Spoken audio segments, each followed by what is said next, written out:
Mr. Buffett, good morning.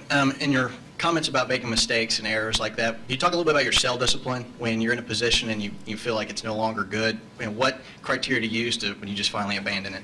Yeah, when I started out, the sell situation has changed over the years, because when I started out, I had way more ideas than money.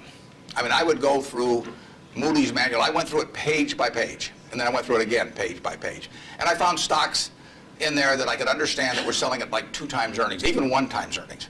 Well, when you only have 10,000 bucks, that can get a little frustrating. And if you don't like to borrow money, which I never like to borrow money, so I was always coming up with more ideas than I had money. So I had to sell whatever I liked least to buy something new that just was compelling to me. And for a long time, I was in that mode.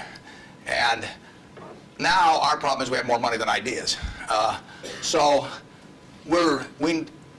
if you look at our annual report, which is on the internet at our homepage, BerkshireHathaway.com, you'll see something in the back called the economic principles of Berkshire. And you will see, which I believe in setting out for my partners. They are my partners. I don't look at them as shareholders. I look at them as partners. They're going to be my partners for life. So I want to tell them how I think.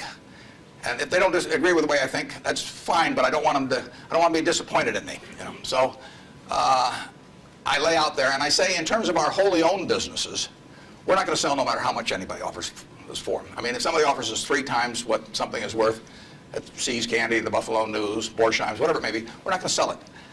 I may be wrong in having that approach. I know I'm not wrong if I owned 100% of Berkshire, because that's the way I want to live my life. I've got all the money I could possibly need.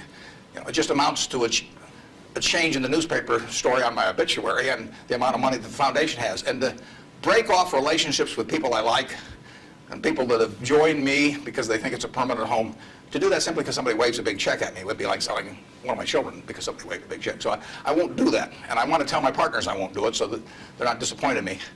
More and more, with certain stocks, we've got that approach. Now, if we were chronically short of funds and had all kinds of opportunities coming, we might have a somewhat different approach. But our inclination is not to sell things unless we get really discouraged perhaps with the management, or we think the economic characteristics of the business change in a big way. I mean, and that happens.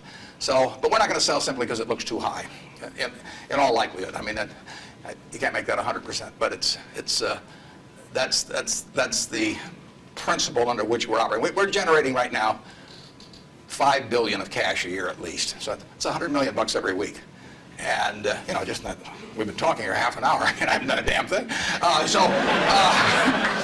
It's, you know, the real question is how do you put it out intelligently? And if we were selling things, it'd be just that much more. So there may come a time when that would change. But we want to, and I have partners, shareholders, partners, who would say, if you can get 3 times what See's Candy's worth, why don't you sell it?